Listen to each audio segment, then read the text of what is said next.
ভদ্র দেখে পিটেন না তার ব্যবসা করে টাকা লাগে কোটি কোটি টাকা আর মাইশাল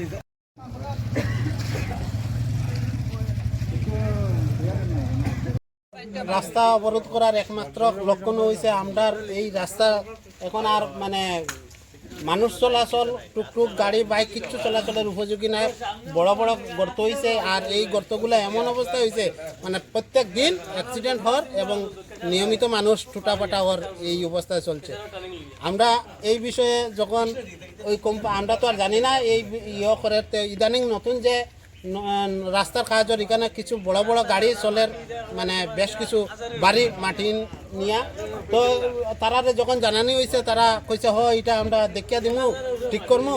তারপরে গতকালকে তারা এটা ঠিক করার লাগি খেয়ে বা খারা তারা আইসে দুইজন আইসল আইয়া সারিয়ে তো তারা মানে মাটি ফালাইতে চাইছিল। তখন আমরা বাধা দিছি যে মাটি দিও না, পাথর বা কংক্রিট বা ইট বা যে কোনো কিছু মানে মাটি তো আরও গাড়া হয়েছে। তো কিছু মাটি পড়ছিল, এখন দেখা গেছে সকালবেলা আরও বেশি গাড়া হয়েছে। তো ডেইলি এইভাবে অ্যাক্সিডেন্ট হওয়ার আর এই দুর্দশা থেকে মানে বাঁচার আর কোনো রাস্তা নাই। আমরা বাধ্য হইয়া আমরা আশপাশ দোকানদার সহ এলাকাবাসী আমরা ওই রাস্তায় নামি। এটা কদমতলা থানা রোড, যেটারে রানীবাড়ি রোড বলা হয়, পুরাতন PWD অফিসের সামনা। আনুমানিক 3 কিলোমিটার 2.5-3 কিলোমিটার হবে থাকলে আমার জানা নাই। আমি আর ওই জায়গাটা মানে মারাত্মক অবস্থা, এখানে আর মানে পায়াটিও চলাচলের সমস্যা হইয়া দাঁড়াইছে। আর প্রত্যেকদিন দুর্ঘটনা ঘটে। আমরা মানে দোকান থেকে দৌড় মারি বাড়িয়া মানুষে উঠাইতে লাগে, কেউ হাত চুলায় পাও চুলে এই সেই গাড়ি কি অবস্থা। মোবাইল গতদিন একজনের দামিও মোবাইল হবে অ্যান্ড্রয়েড মোবাইল, এই প্যাকে পড়িয়া মোবাইলটা পুরা শেষ হয়েছে। তো এইভাবে কতদিন চলবো? রাস্তা ঠিক করে না কাজ করতে না কিন্তু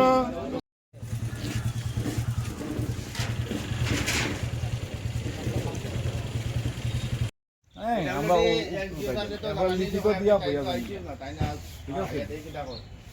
মানে লিখিত দিয়া বইয়া দিয়া এমনি হইতো না। রাস্তাটা ঠিক করিয়া দিব অবশ্যই। তো সার্ভিসিং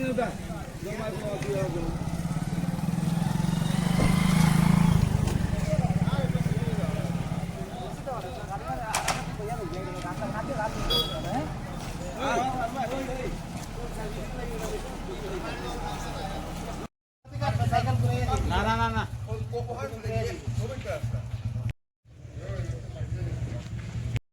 তারা কোম্পানির ম্যানেজারকে মালিককে আমরা তো কিছু জানি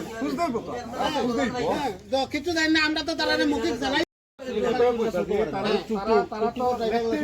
পদক্ষেপ দেওয়ার লাগে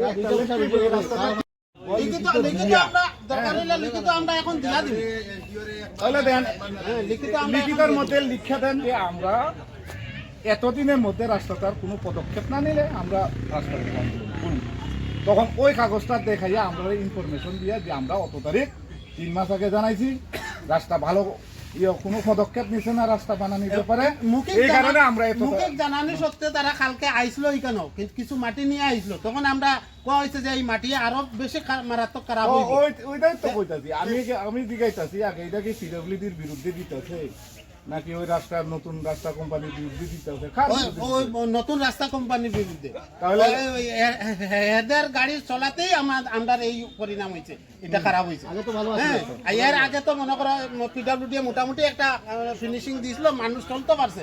কিন্তু এই কোম্পানি কাজ ধরার এই মানে বেশি হেভি গাড়ি ঢুকে লোড লইয়া, যার কারণে এই পরিণাম। আর এইটা এখন মানে প্রত্যেক দিন অ্যাক্সিডেন্ট ঘটে। আমরা এই কোম্পানির এই বড় গাড়ি যদি চলে না আমরা সমাধান এক বস্তা চাল বিনাশ হয়ে গেল, এখন আছে করার বলবে, কিন্তু আমরা একদারও বলেন